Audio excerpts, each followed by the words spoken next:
Hi everyone, this is Deb Tim and welcome to my channel. You know, being outside the last few days and puttering around, I realized how much work is involved in getting ready for winter. So let's have a look at the routines that many of us share getting ready for the colder months ahead. So please stay tuned.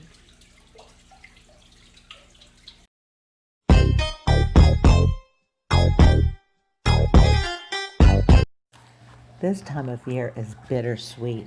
I love fall in all its colors, but it's also a time for season transformations.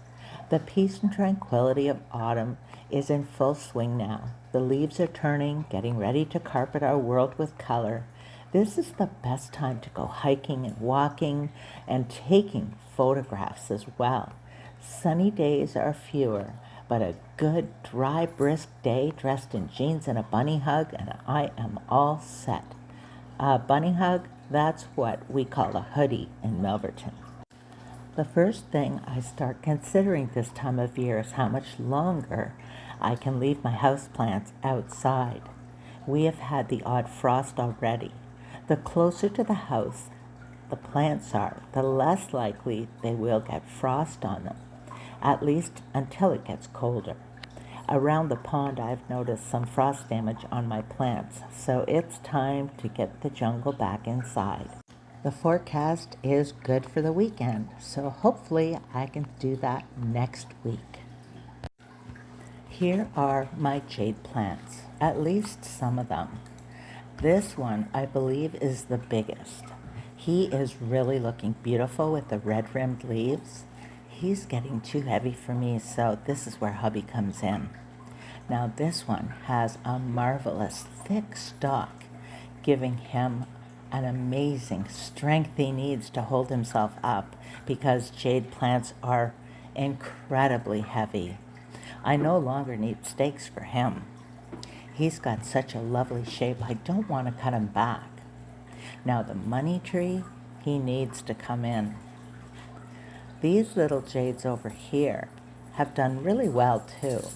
They all come from one plant that I cut up during the spring. They also have good solid stalks on them. Look at the frost damage on this spider plant. No problem though, I'll trim him up, remove all his babies, and he will bring forth new life once he's back in the house. Now the umbrella tree, or Scheffalera, has really grown well. See the leaves here at the very top? That's simple frost damage. No worries, I'll be trimming him up nice and neat before he returns to the jungle too. I've already taken a few plants from the porch back into the house, but I like to wait as long as I can.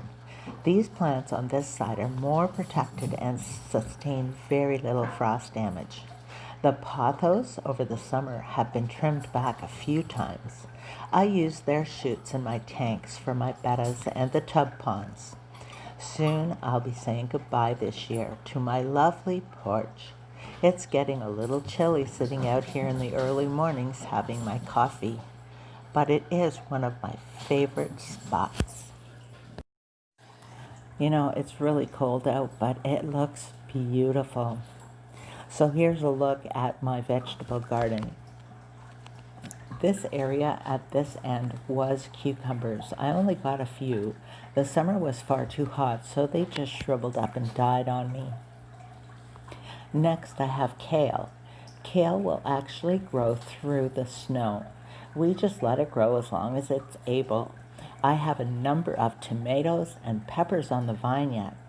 I try to pick them only as I need them.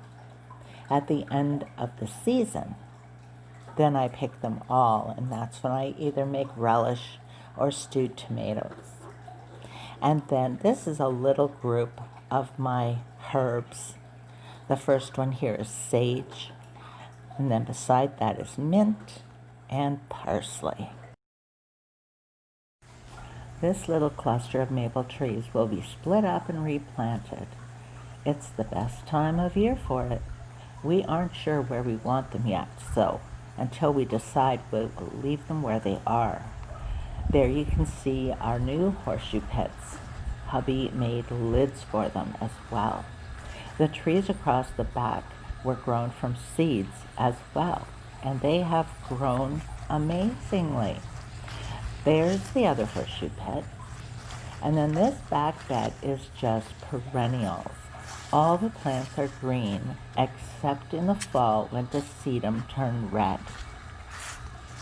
They are awesome to have on your table because they last for months. Once October hits, the weather can be unpredictable. The leaves are falling, covering up dog poop. The grass continues to grow underneath. I'm considering planting one of my trees by the corner of my pond. I would like a shady spot for the fish to enjoy for the hot summer. The pond has no shade, which caused my algae problems this year. Some shade may help with that. But there you can see my fish. I will be doing an update on my pond very, very shortly. A last batch of rhubarb for the season. Crumble coming up. The wisteria, all we have to do is insulate their roots and they'll be fine till next year. So until next time, this is Deb Tim signing out. Thanks so much for watching. I hope you're enjoying this time of year. It really is one of my favorites. Although there's only 4 to choose from, and it seems every time a new season starts, I say it's one of my favorites. So anyway, thanks again for watching. Stay well, stay safe, and I'll talk to you soon. Bye.